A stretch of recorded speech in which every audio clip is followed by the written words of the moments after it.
Act friendly, think ruthless. They told you to be kind, to stay humble, to always be the bigger person.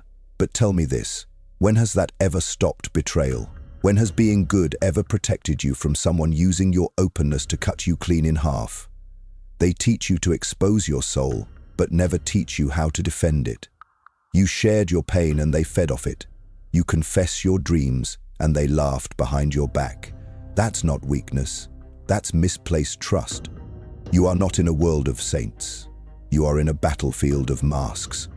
And the ones who survive, they smile with grace but carry knives behind their backs.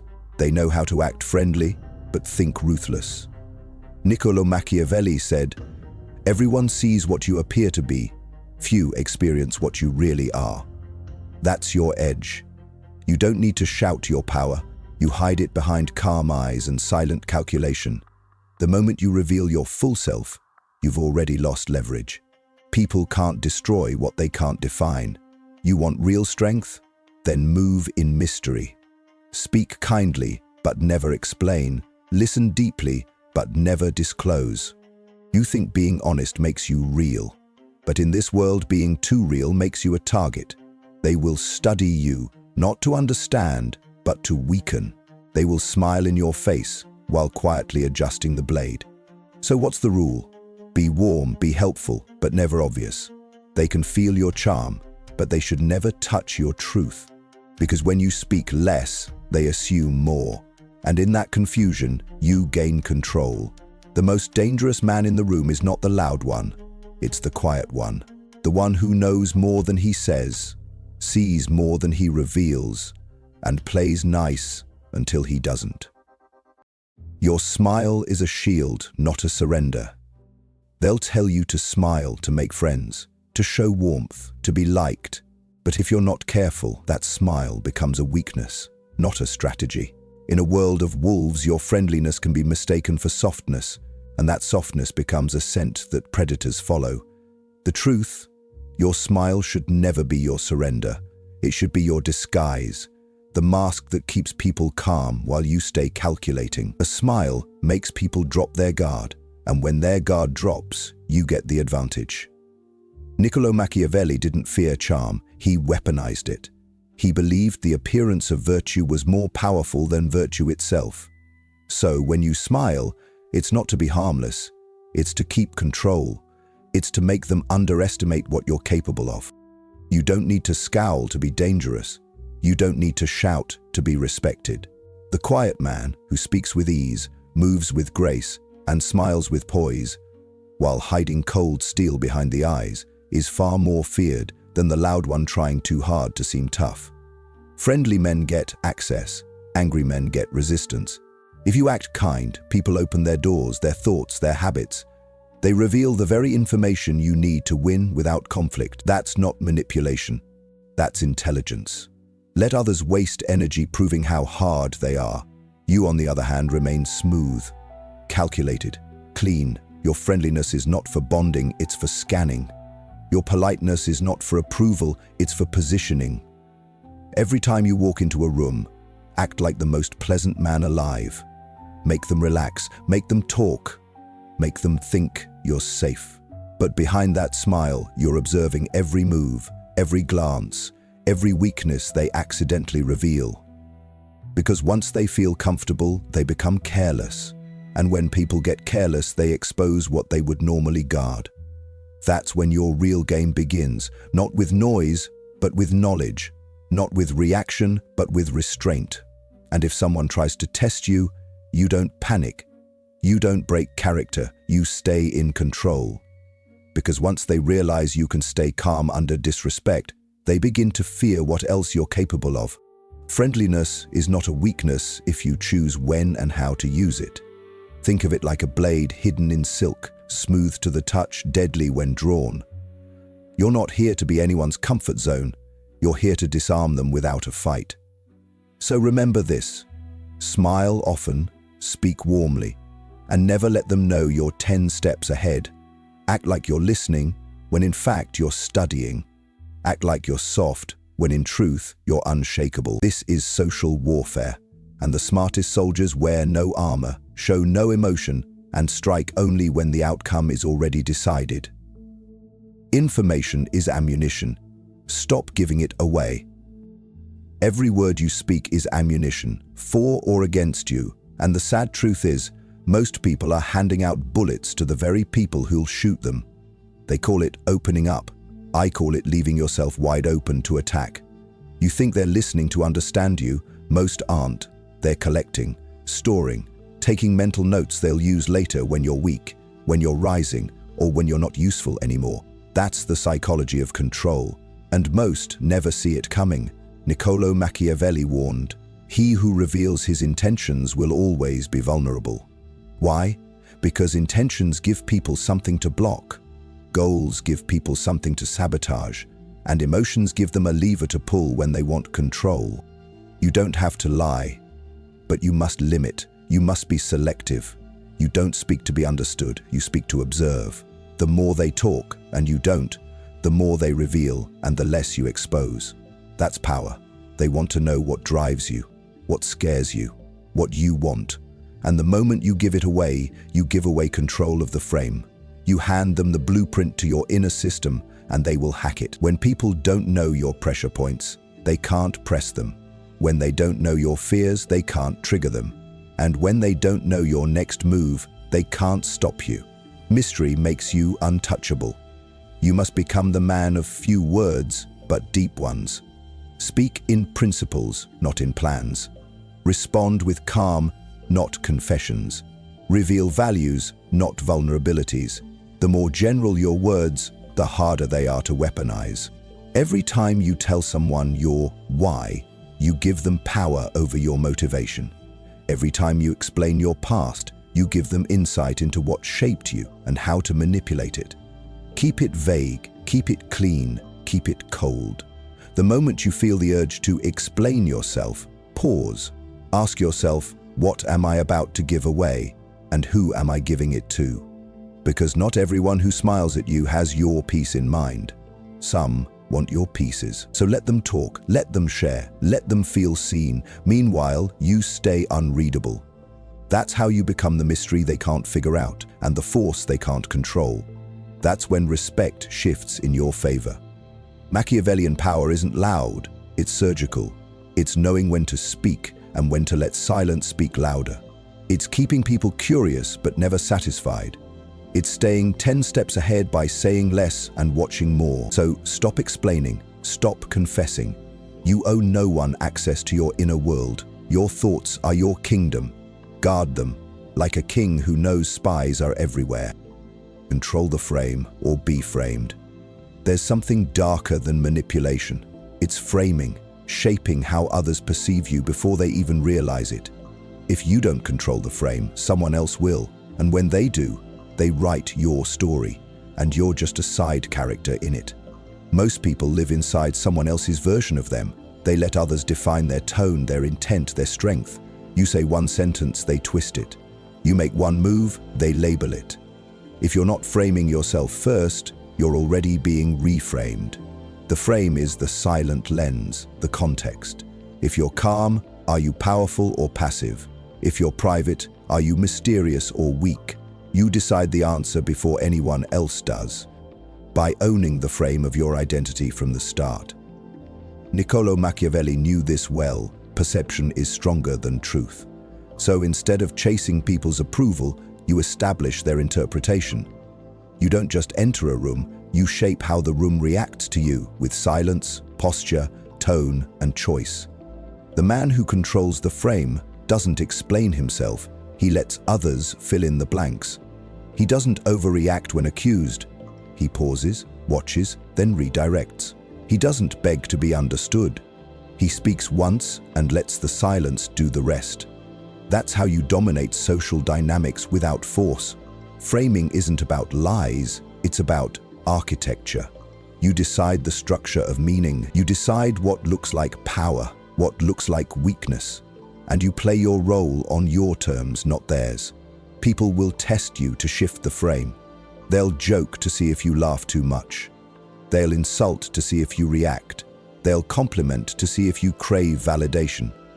Each reaction tells them who owns the narrative, you or them. You must become unframeable. You respond when you choose. You don't chase approval. You don't clarify your worth.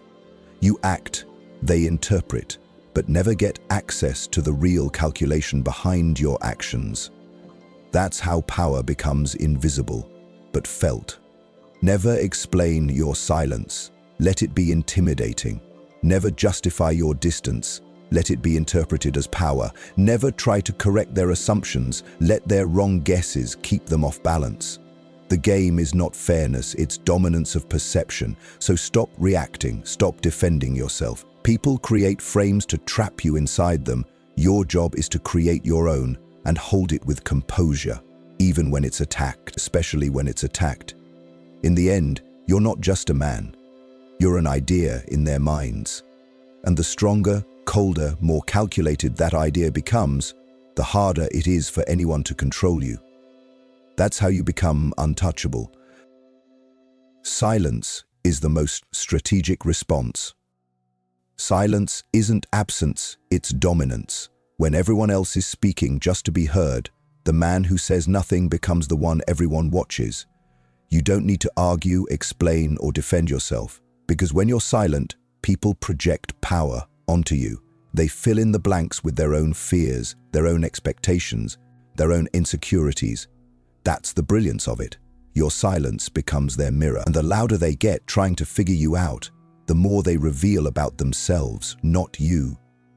Niccolò Machiavelli said, "It is better to be feared than loved, if you cannot be both." And fear is born not just from cruelty, but from unpredictability. When no one knows what you'll do next, when you don't broadcast your emotions, you gain the upper hand. Most people ruin their own power by talking too much. They reveal their next move. They beg to be understood. They try to be liked. And in the process, they hand over their leverage. All because they couldn't sit with the tension of silence. Silence demands strength. It forces the other person to make the first mistake. They speak out of discomfort. They expose their intentions. They try to regain control. Meanwhile, you say nothing, and every second of that silence increases your value. You don't need to respond to every insult. You don't need to correct every misinterpretation. When you speak only when necessary, your words carry weight. People remember the man who says less, because when he finally speaks, the room listens. But here's the key. Your silence must be active, not passive.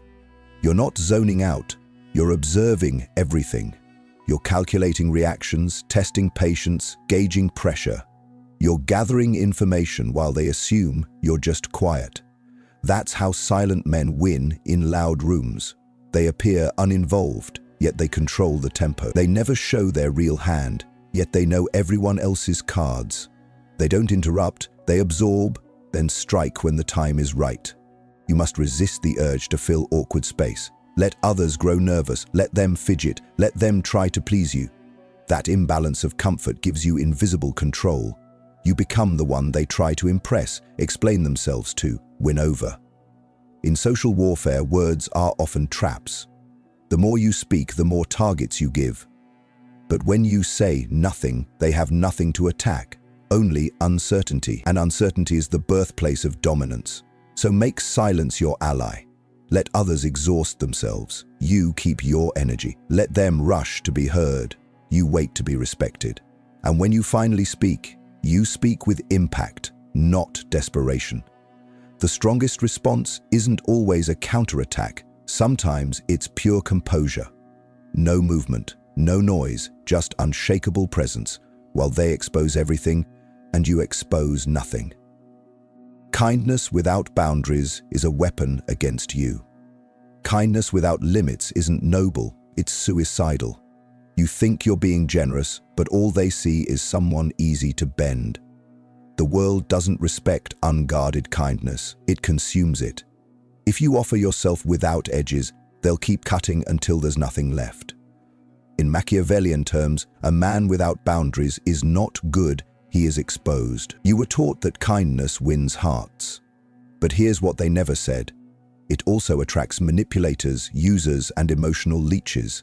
The people who take most often smile the brightest when they find someone too nice to say no, and once they sense you won't fight back, they push further, not once, but endlessly.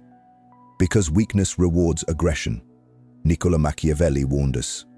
The promise given was a necessity of the past.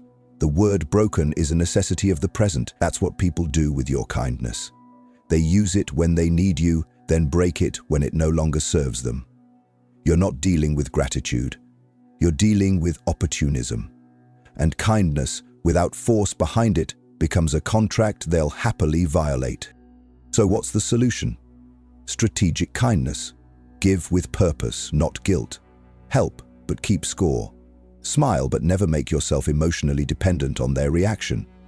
You can be generous without being used. You can be warm without being walked on. And you can say no with the same calm you said yes. You set the tone. Every time you tolerate a boundary violation, you're writing your own rulebook, and they'll follow it. Every time you bend for someone who wouldn't bend for you, you're lowering your value in their eyes. People don't respect endless availability. They respect calibrated access, earned, not assumed. So start filtering. Who deserves your time?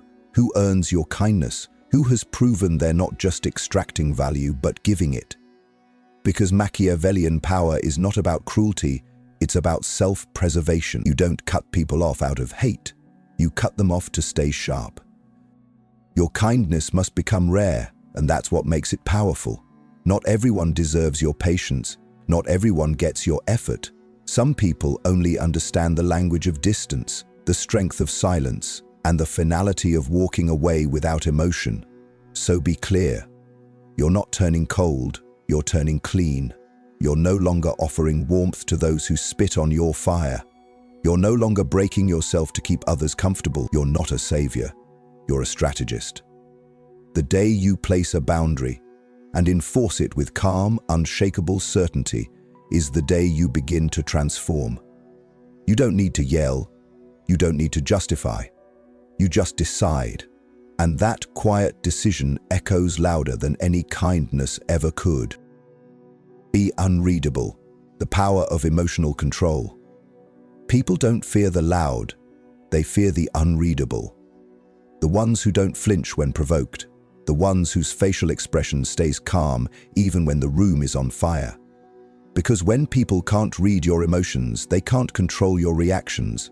And when they can't control your reactions, they lose all power over you. Every time you wear your heart on your sleeve, you make yourself predictable. You show what hurts you, what excites you, what pressures you. And that gives people a psychological map of your triggers. Machiavelli understood this. The less you reveal, the more you control. And control in this world is everything greater than you think. Showing emotion makes you authentic. In truth, it makes you vulnerable. Not to everyone, but to the wrong ones. Because manipulators thrive on predictability. They test your mood. They bait you with fake compliments or passive attacks just to see what moves you. And the moment you react, they adjust their strategy. The most dangerous man is not the one who gets angry, it's the one who doesn't show it. He feels it, but he chooses not to perform it. That level of self-possession makes people uncomfortable because now they're in the dark. They don't know if you're affected or indifferent. They can't calculate your next move. This is psychological warfare. Emotional neutrality is your shield. It's not about being numb, it's about being unfazed. You still feel, but you don't broadcast. You still care, but you don't confess. Your face is calm, your tone is flat, your presence is unreadable, and that silence unnerves them. When someone insults you, don't defend, just stare. When someone tries to trigger you, smile slightly, say nothing, and let them drown in their own attempt. Your refusal to react becomes your counterattack, and over time people stop trying to provoke what they can't predict. This control isn't natural, it's trained. You must watch yourself like a sniper, breathing low, pressure steady, never giving away your internal state unless it serves your strategy. That's power, that's discipline. That's how you earn silent respect without a single word. Stop telling people how you feel, Start showing them who you are through action, restraint, and calm decision. Let them think you're unfazed, even if you're burning inside, because when you control your response, you own the room, you own the moment. Being unreadable is not about being fake, it's about being in command of your tone, your timing, your energy. It makes you dangerous without saying a word, it makes you desirable without trying, and most importantly, it makes you unbreakable. So stay humble in appearance, ruthless in thought, generous with silence, and surgical with decisions. Let them think you're harmless, let them think you're done, let them think they understand you. Then show them. They never did, because in the end, the most terrifying man isn't the one who roars, it's the one who smiles and wins without a sound. If you're watching this and you feel the shift, comment below, "I move like a ghost, I strike like a storm." And if this hit a nerve, like, subscribe, and turn on the notifications, because power doesn't beg to be seen, it prepares in silence.